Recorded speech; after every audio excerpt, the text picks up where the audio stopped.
Hello guys, welcome back to my channel Riya dot Sarkar family. তোমাদের সবাইকে জানাই অনেক অনেক স্বাগত।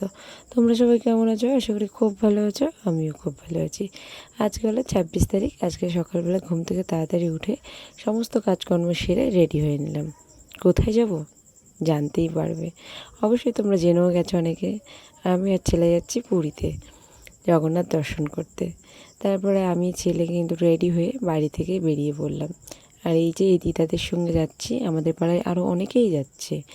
আমরা ট্রেনে করে যাব, তাই আমরা সকাল সকাল আমরা এই 4জন এই দিক থেকে বেরিয়েছি আর সবাই স্টেশনে রয়েছে। আমার বর যেতে পারবে না, কারণ ওর তো কাজের থেকে ছুটি পায় না সহজে, আর 6 দিনের ট্যুর আরও পাবে না, তাই ও আর যেতে পারলো না। আমাকে বললো তুমি যাও। ওর আর কি, বর তো পারমিশন দিয়ে দিয়েছে, সব রেডি হয়ে বেরিয়ে পড়েছি। আর স্টেশনে দেখো সবাই রয়েছে। তারপর আমরা এখান থেকে ট্রেন ধরলাম, আর ট্রেন ধরে চলে গেলাম শিয়ালদায়। আর একা হাতে বুঝতেই তো পারছো, সমস্ত ভিডিও নেওয়া যায় না। তারপরে শিয়ালদায় চলে এলাম। এখান থেকে আমরা ট্যাক্সি করে যাব শালিমার স্টেশন। শালিমার স্টেশনের ওখান থেকে তারপরে গাড়ি আসবে। আমাদের গাড়ি ছিল, ট্রেনের টাইম ছিল 7টা 5-এ।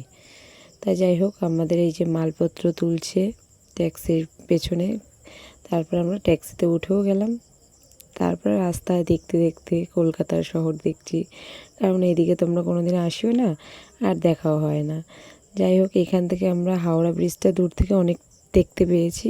আর এই যে নবান্ন না কি জানি না, এটা আমাকে বললো এই যে নবান্ন।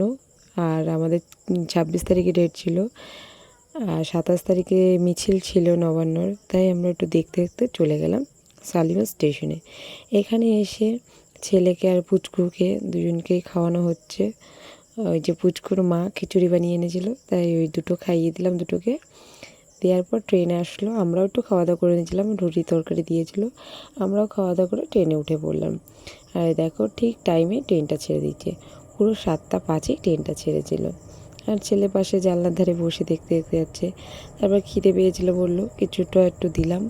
আর রাত্রির বেলায় আমরা ট্রেনের থেকে খাবার কিনে নিয়েছিলাম।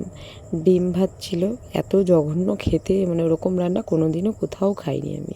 তার আবার দাম ছিল 140 টাকা, একদম বেকার খাবার। তা যাই হোক, কিনেছিলাম, কিনে খাওয়া দাওয়া করে নিয়ে ছেলে দেখো আর একটা সঙ্গী পেয়ে গেছে খেলার, তার সঙ্গে গল্প করতে করতে খেলা করতে করতে তারপরে আমরা ঘুমিয়ে পড়েছিলাম রাতে।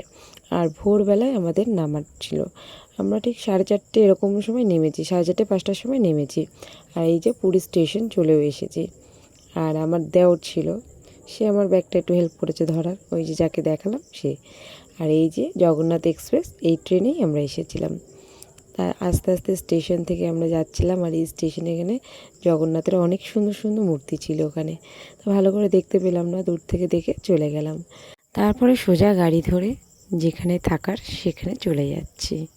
আর আমাদের এখানটায় সবাই নিরামিষ, মানে যারা গেছে সবাই ঠাকুর ভক্ত, কৃষ্ণ মন্ত্র নিয়ে, তারা আমিষ খাবে না, আমিষ ছোবেও না। তাই নিরামিষ বাসন, নিরামিষ সব কিছু নিয়ে আমরা যেখানটা আমিষ খায় না সেখানটায় উঠবো। কোনো হোটেল বড় ভালো জায়গায় সেরকম না, আমরা একটা আশ্রমে ছিলাম। এই যে আমরা চলেও এসেছি, আর সমুদ্র দেখতে দেখতে চলেও এলাম। আর এই গেটের সামনে, আশ্রমের গেটের সামনে দুই সাইডে দুটো দেখো সিংহ পাহারা দিচ্ছে। আর এখানটায় আমাদের পাহারাদারগুলো দাঁড়িয়ে রয়েছে। আমরা কিন্তু চলে এলাম ভেতরে। এই যে আমার ব্যাগ বইছে আমার দেওর, আর আমি ভিডিও করছিলাম। আর এই আশ্রমে আমরা থাকবো। তা আমরা এখানে কিছুক্ষণ বসে সবাই বসলাম, বসার পর আমাদের ঘর দেখিয়ে দিল, ঘরে চলে গেলাম। আর এসে জামাটা ছেড়ে নিয়েছিলাম, কারণ এত কষ্ট, সারা রাত জাগা, ভালো করে ট্রেনের মধ্যে ঘুমানো হয়নি। তারপরে এসে ব্রাশ ট্রাশ করে নিলাম। আর আজকের ভিডিওটা এখানেই শেষ করলাম। তোমাদের কেমন লেগেছে অবশ্যই কমেন্ট করে জানিও। আর যদি ভালো লেগে থাকে একটা লাইক কমেন্ট ও শেয়ার করে আমার পাশে থেকো। টাটা, সবাই ভালো থেকো।